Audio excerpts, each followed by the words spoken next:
Chegamos então ao último capítulo do livro de Ruth. Ruth, capítulo 4. E esse poderia não ser o último episódio da série. A gente poderia trabalhar nesse capítulo até mais detalhadamente, mas hoje eu optei por encerrar, dando uma geral nesse capítulo, e encerrarmos essa série. Essa série que foi chamada Ainda Há Esperança. Ainda há esperança. Não importa a situação, não importa a catástrofe, não importa a dor, não importa o problema, em Jesus ainda há esperança. Salmo capítulo 30, versículo 5 nos diz que o choro pode durar uma noite inteira, mas pela alegria, pela manhã, vem a alegria. A alegria vem pela manhã. Só Jesus, em Jesus ainda há esperança.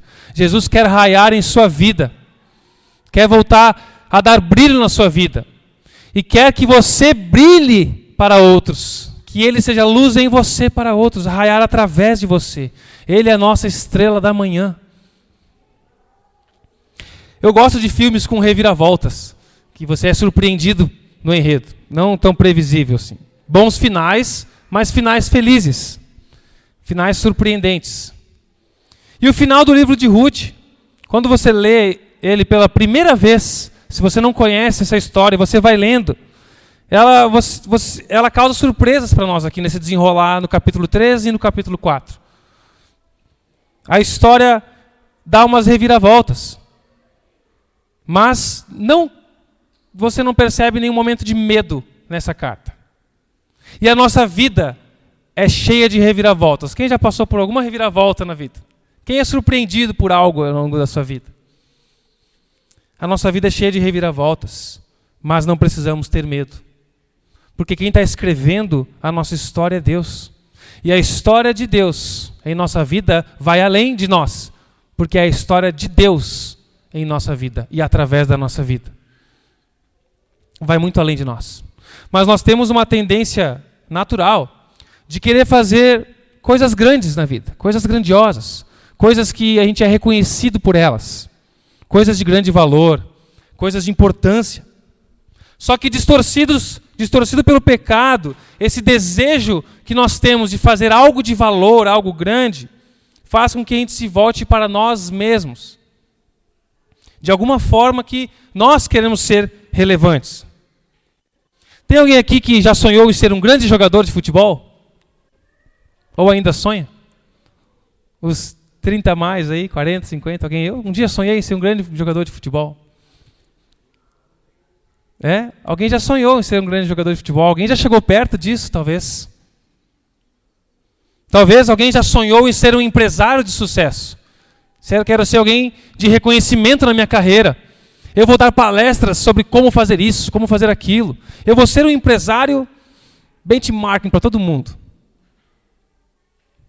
Um palestrante renomado na sua área, no seu profissionalismo. Um profissional de destaque que ganha o selo de Destaque Carlos Barbosa 2024. Ou mais, né? Destaque Serra Gaúcha. Destaque nacional, não sei. Talvez você já não projeta tantos sonhos para você. E você começa a projetar para os seus filhos. Começa a projetar para os seus filhos serem grandes. Para que o seu filho seja o número 1. Eu quero que meu filho seja o número 1 da NASA. Talvez você sonhe grande. Ou do business world. Vai ser o cara de negócios aí nesse mundo. Empresário de sucesso. Né? Vai dar pau com o Pablo Marçal. Cheio de empresas e tudo. Esse vai ser meu filho, minha família. Ou então você quer que ele seja o número 1 da Tramontina. Número 1 não dá, né? Mas vai chegar lá perto. Meu filho vai ser um grandão aqui na nossa região. O destaque da CBF. Que está precisando de uns destaques. De uma ajuda. Enfim, para muitos o objetivo da vida é esse. Fazer seu nome grande. Fazer seu nome. Eu quero fazer o que é o meu nome. O anseio por grandeza é parte do que move muitas decisões da nossa vida. Somos incentivados a sermos sempre extraordinários. E nessa geração ainda mais. Você tem que trabalhar enquanto eles dormem. Tem que ficar e dormir às 18 para acordar às 2 da manhã e começar a trabalhar. E você vai ouvindo esses conselhos desses coaches e você tem que ser sempre extraordinário. E gera uma expectativa em você que quando as coisas não acontecem, você se vê frustrado. Porque você não é como aqueles influencers mostram, dizem que são. Ou até são. Nós queremos ser reconhecidos, queremos ser valorizados. Pode não ser em fama, talvez, mas em garantir o seu. O que facilmente se mistura com o potencial pecaminoso no homem, do nosso orgulho e ganância. E hoje nós vamos lidar com o fato da importância dos nomes. Faça seu nome grande. E nós vamos ver que a maneira de fazermos o nosso nome grande é perdermos o nosso nome. A maneira de fazer o nosso nome grande é perder o seu nome.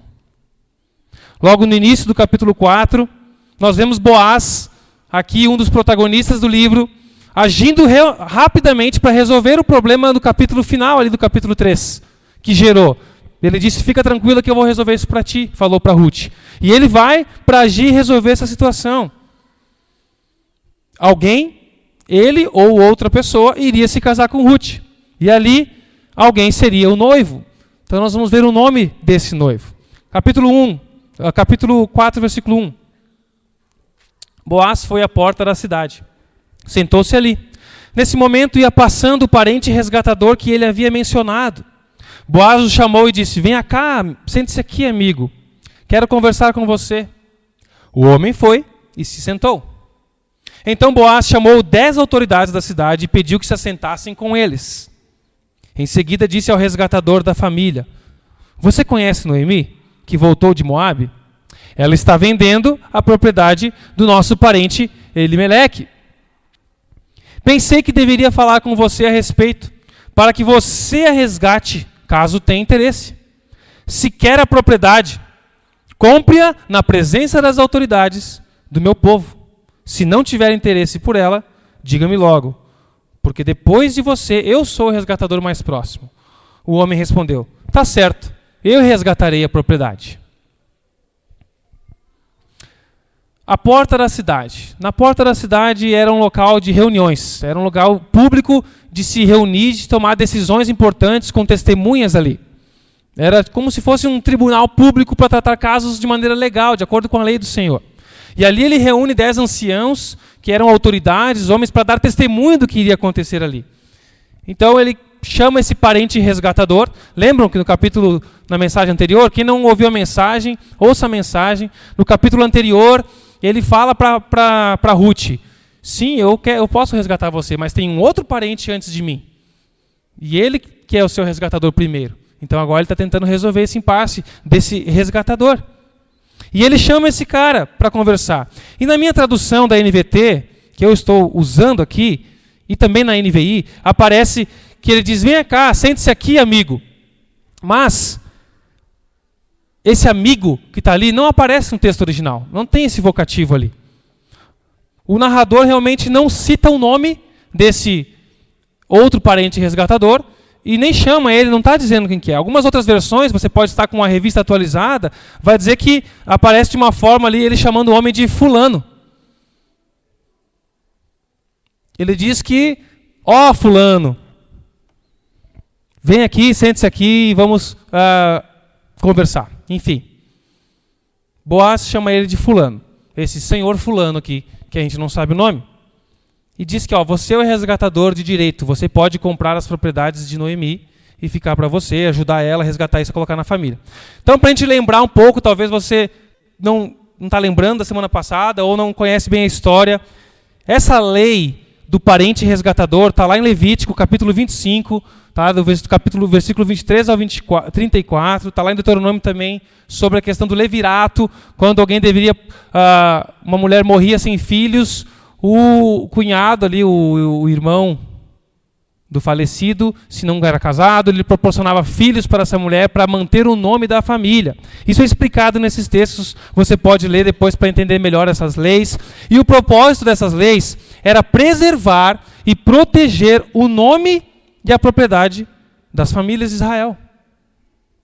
A terra, toda aquela região pertencia a Deus. E ele não queria que ela fosse explorada por pessoas que se aproveitassem de outras em situações de catástrofe, de ignorância, de erros na vida, de desastres, de pobres e de viúvas.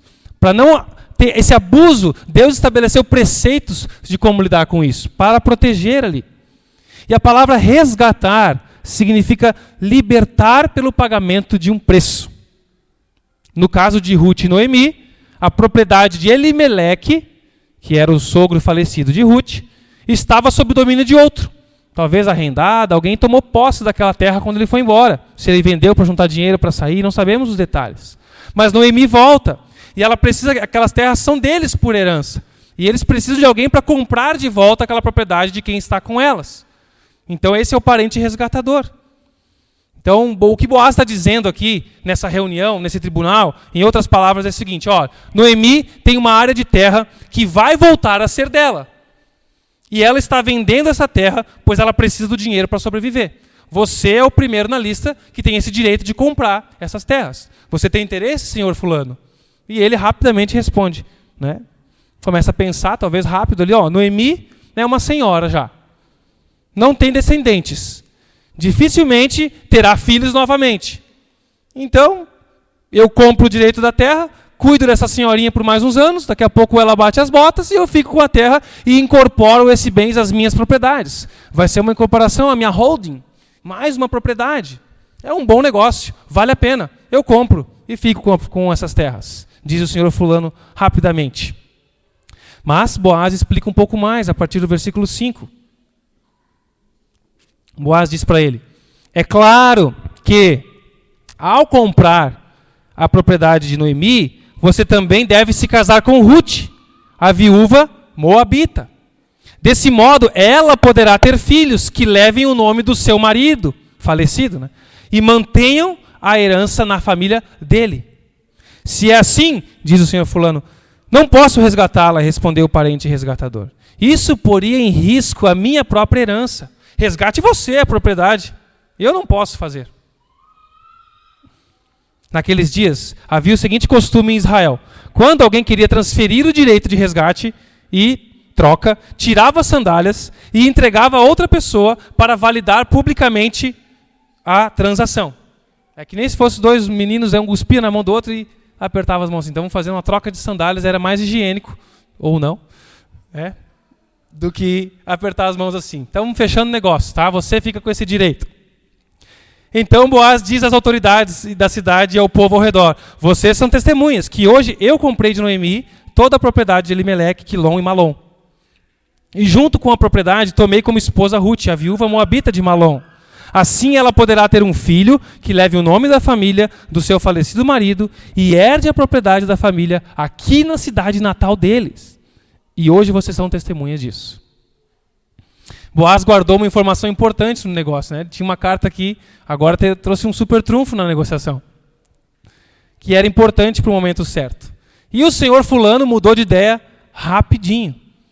Mas o que fez ele mudar de ideia? Ele não tinha se dado conta que Ruth era a nora do falecido Elimeleque e que ela iria junto no resgate. E ela era jovem e ele deveria prover filhos para ela. Filhos esse que ficariam com o campo no futuro. Eles receberiam aquelas terras como herança, porque ele estaria sendo um parente resgatador para aquela família. Então ele ia gerar filhos para ela, aquela propriedade depois ia voltar a ser daquela família. E ele sairia de cena. Ele perdeu o interesse quando viu que não teria vantagem. Eu não vou ter vantagem nessa negociação. Faça você. Ele só ia ter custo. Ele só ia ter que desembolsar. O senhor fulano estava interessado em ajudar os pobres, em ajudar as viúvas, e até mesmo ter algum custo com isso. Eu pago, mas somente se houver uma compensação para ele e para sua família. Alguma coisa eu tenho que sair ganhando, senão não vale a pena. Só vou correr riscos e gastar, gerar um custo para a minha vida, se tiver uma garantia de que eu vou sair ganhando alguma coisa. Caso contrário, eu vou proteger o que eu já tenho. Eu não vou me desgastar. Esse é o pensamento, porque ele desistiu. Bondade movida a recompensas momentâneas. Estamos vendo aqui que o tema de Ruth 4 é preservação de nomes. Nós vamos ver isso. Mas nem o senhor fulano, nem Boaz podiam perceber que o que estava em jogo aqui era realmente, precisamente, a preservação de um nome. Aquele que se casasse com Ruth receberia não apenas uma mulher de caráter, com uma impressionante ética de trabalho, uma habilidade de carregar 36 quilos de cereais, lembra? Uma mulher forte, mas também receberia um lugar no plano eterno de Deus. Observe que o senhor fulano, ao tentar proteger o seu legado, proteger o seu nome, até agora a gente nem sabe o nome dele. E jamais saberemos. Ele continuou irrelevante. Perdeu a oportunidade de compartilhar do maior de todos os legados, um lugar no plano de salvação de Deus. Buscando fazer um nome para si, ao invés de ajudar os que precisam, seu nome sequer é mencionado na Bíblia. Tentou proteger o seu nome, proteger o que era seu, as suas posses, mas não sabemos o que aconteceu com ele depois. Porque quem pensa em si é esquecido, é irrelevante. Boaz tomou um caminho diferente e sacrificial. Ele assumiu riscos.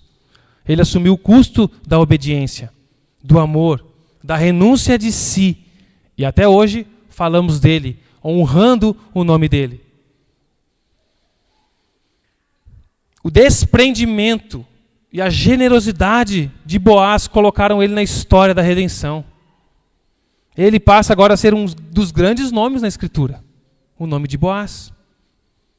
Lá em 1 João capítulo 2, versículo 17, nos diz que o mundo e a sua cobiça passam, mas aquele que faz a vontade de Deus permanece para sempre. E é isso que está acontecendo aqui.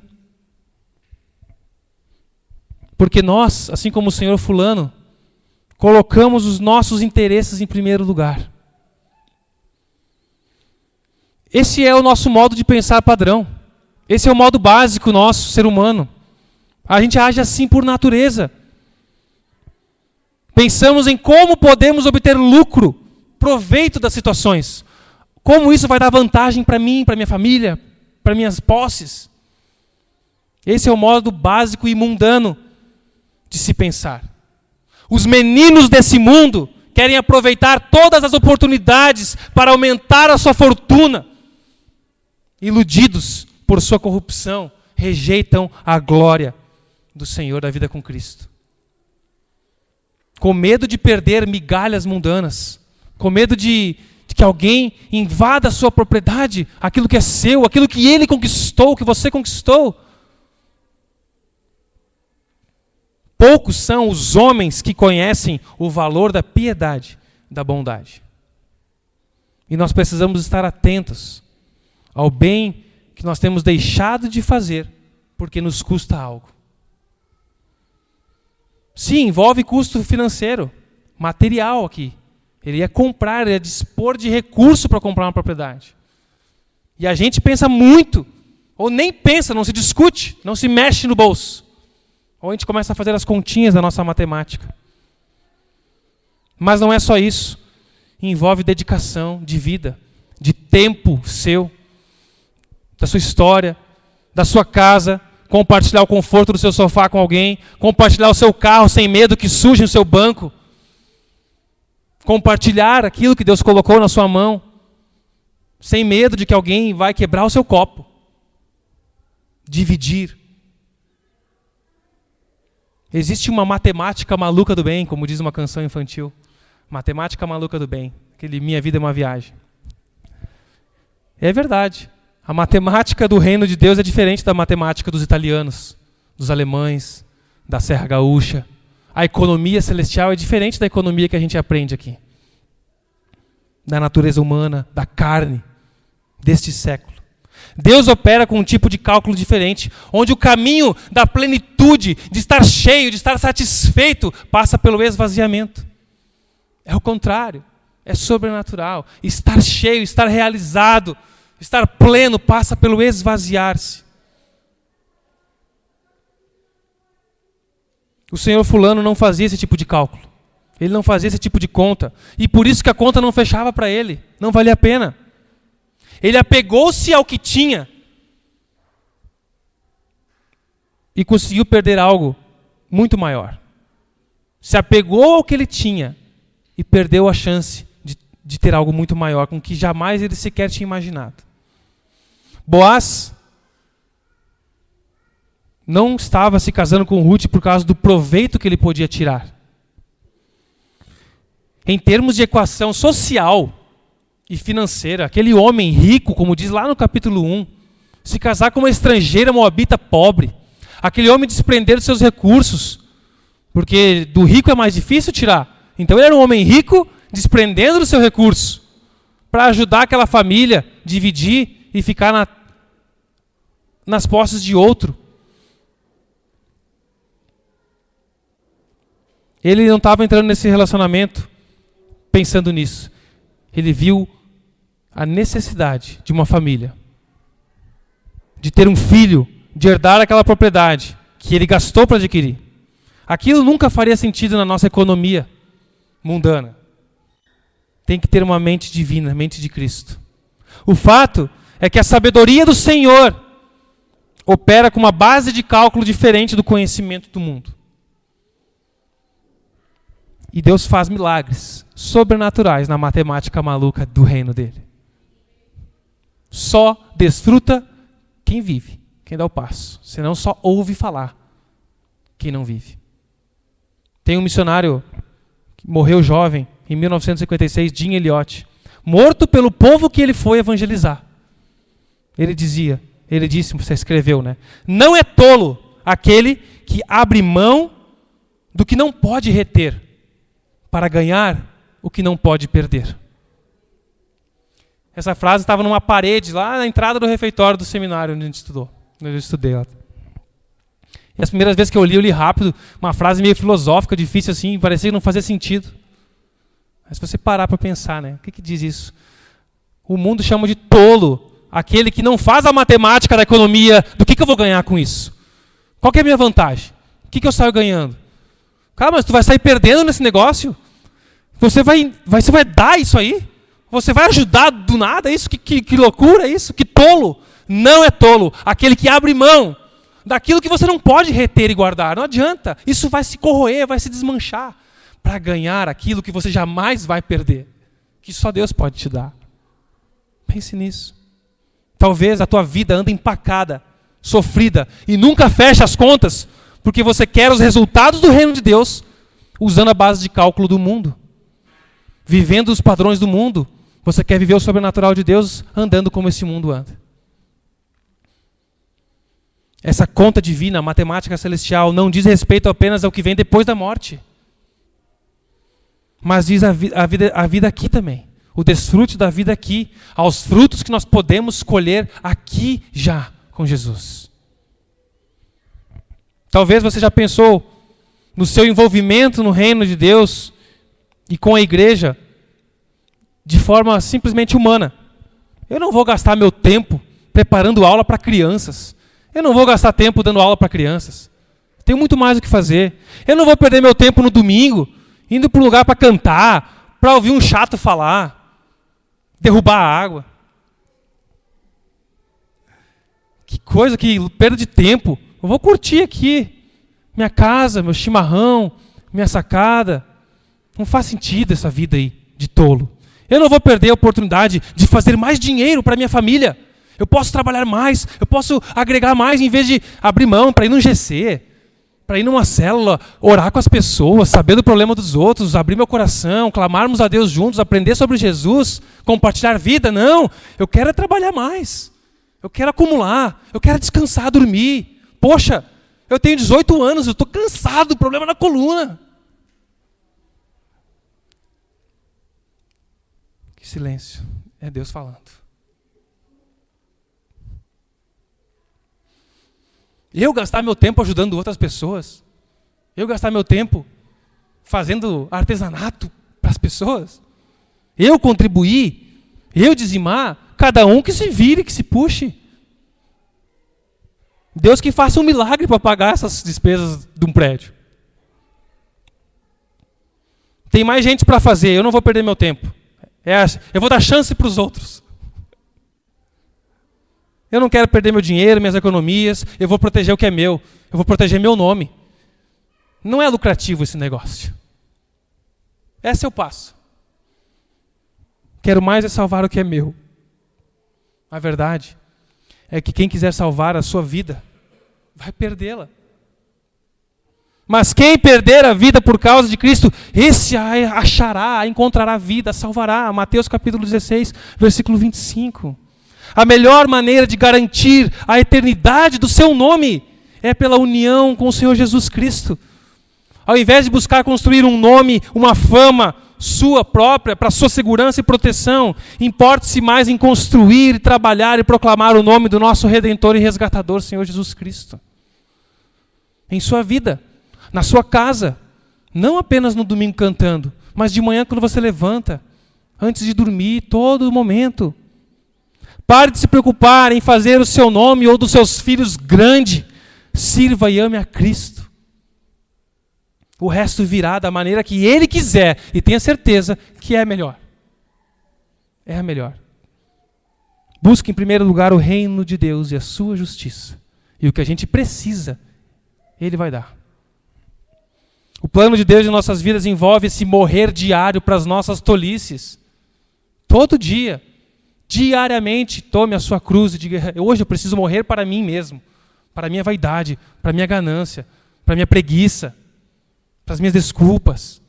E pregar o evangelho de novo para mim mesmo hoje. Eu preciso confiar em Jesus, agir por fé e obediência ao Senhor Jesus. Abrir mão de si mesmo, reconhecer a sua pequeneza e unir-se a Cristo pela fé na obra dele.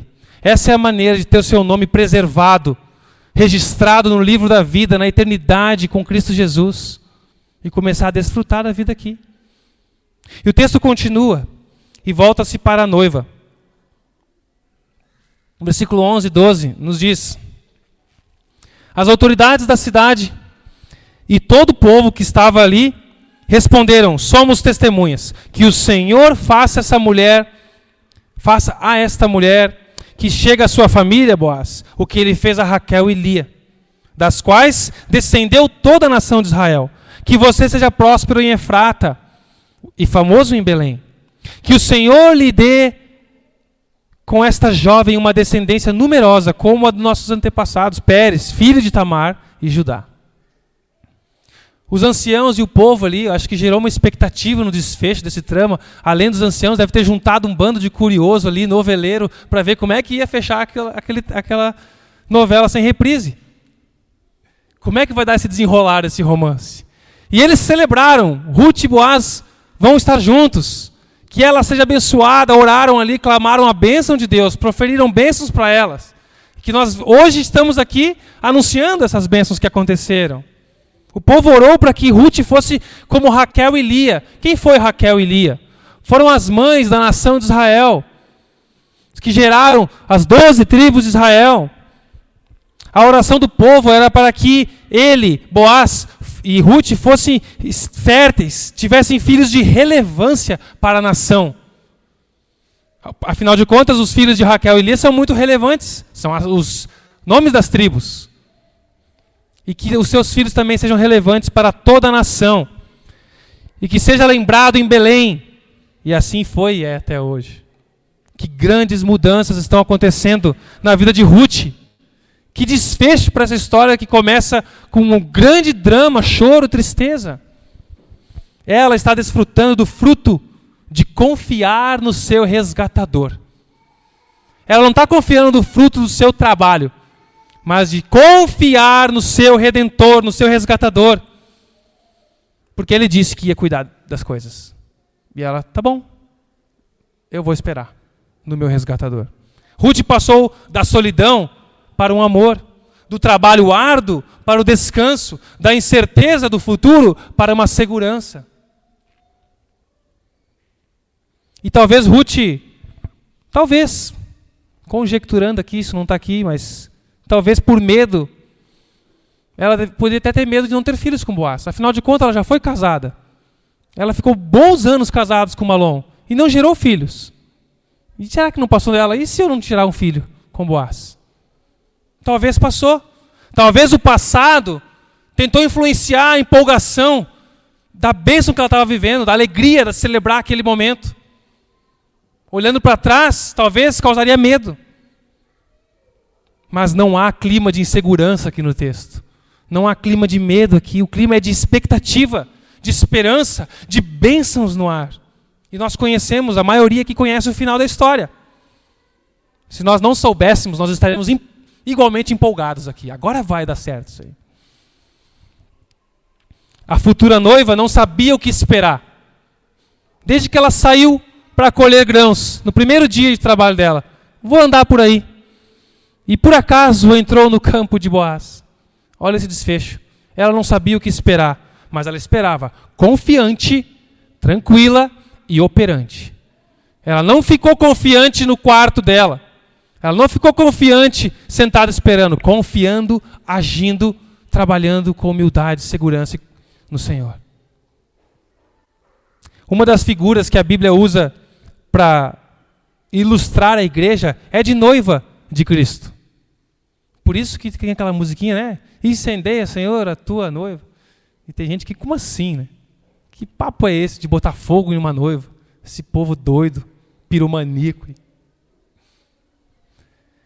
Lá em Efésios capítulo 5 nós lemos sobre o amor de Jesus Cristo, que é visto no ministério dele, passado, presente e futuro.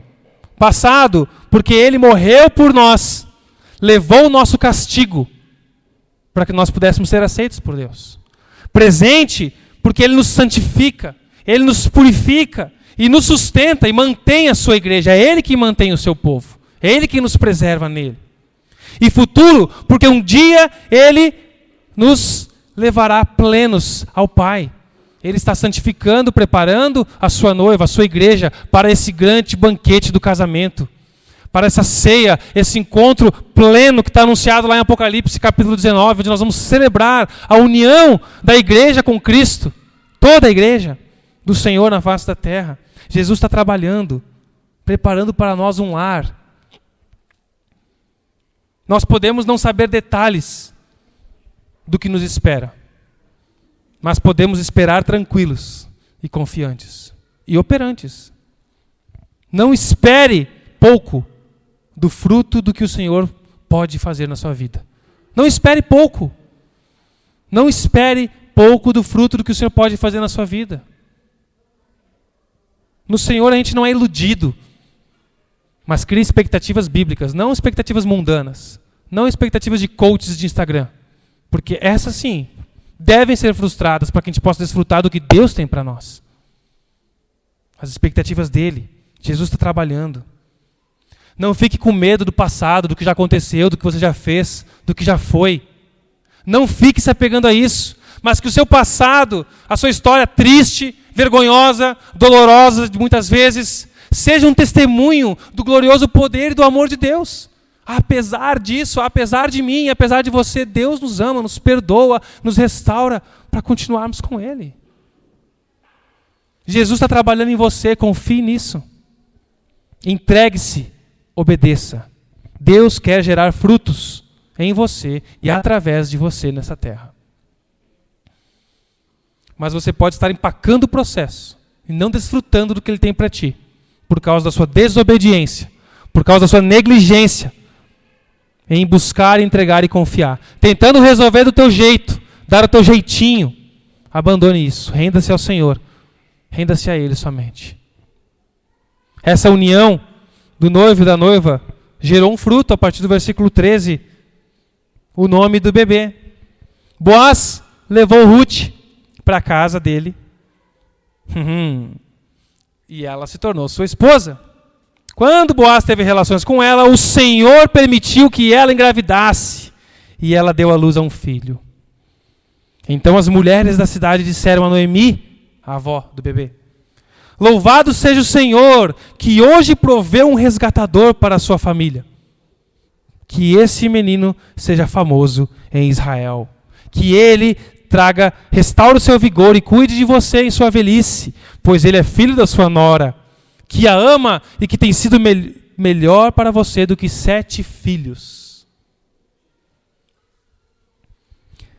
Não importa quanto tempo Ruth foi infértil com Malom. Talvez o problema fosse até Malom, que o nome dele significa fraquinho.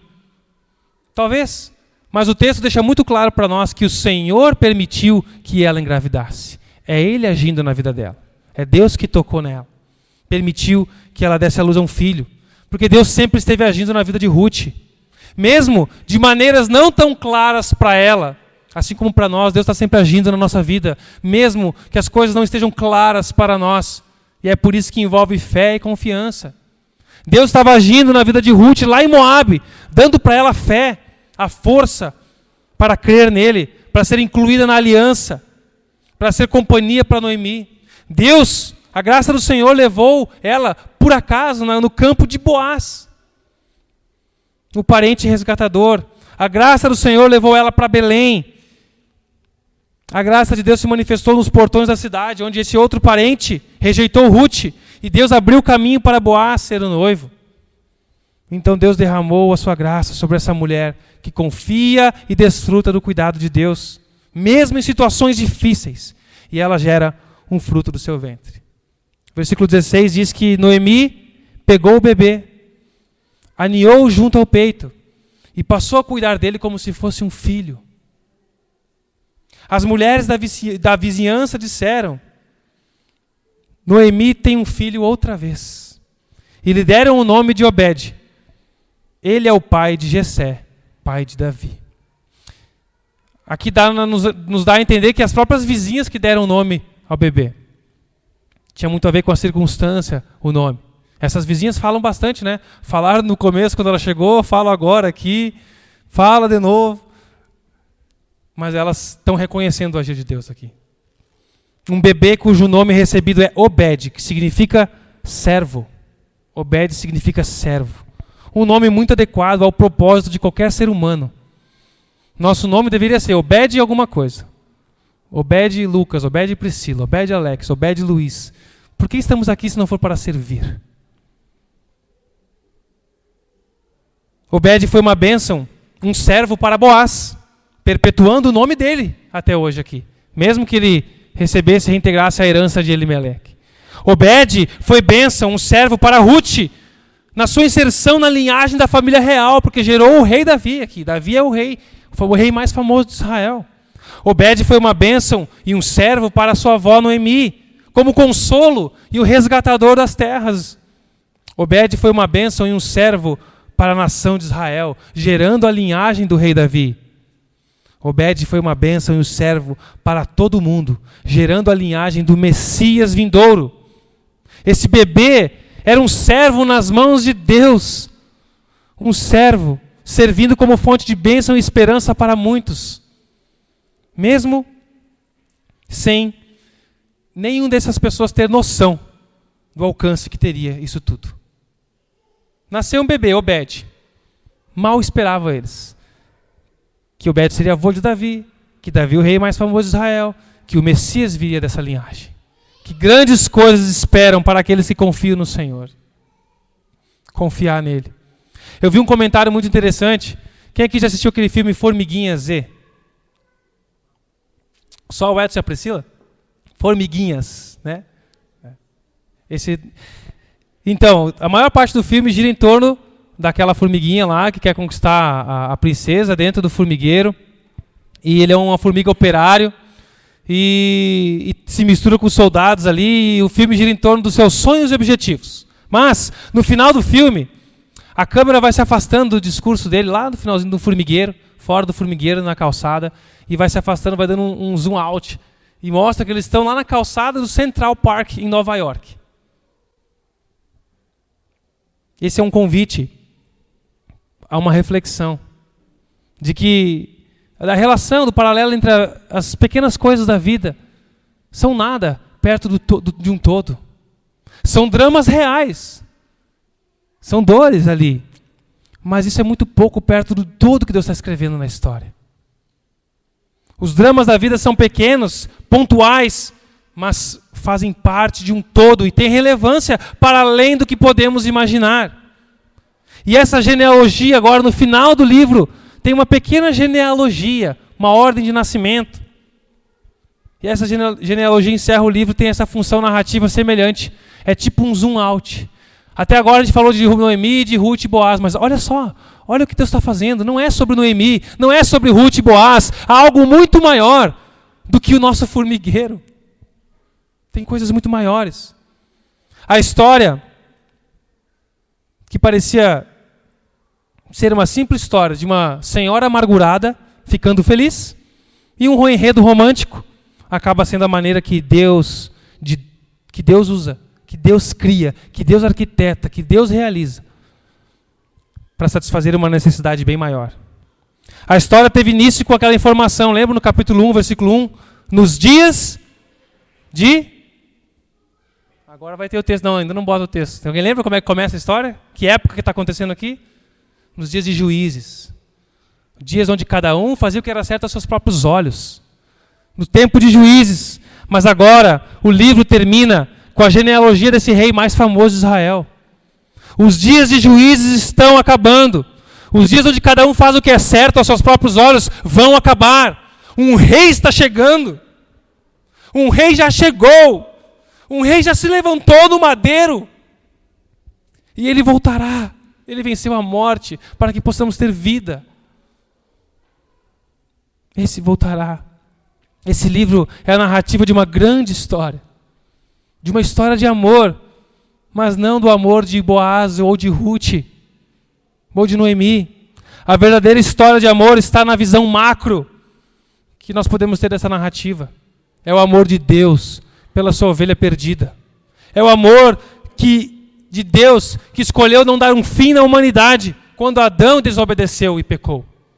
É o amor de Deus que escolheu e chamou Abraão para um lugar que ele nem sabia para onde estava indo, para formar uma nação, a qual ele se revelaria através das suas leis, do sistema de sacrifício, que ele criaria todo um sistema pedagógico para nos ensinar sobre o Messias que viria, sobre Jesus. É o amor que o levou a vir como um bebê a Belém, onde não encontrou abrigo adequado. É o amor de Jesus que fez com que ele abandonasse a sua glória e se tornasse Obed, um servo.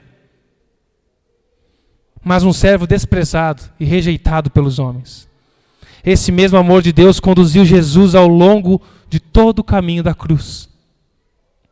Na cruz, Jesus se ofereceu e pensou em você. Ele ofereceu a si mesmo pelos pecados do seu povo que ele resgataria.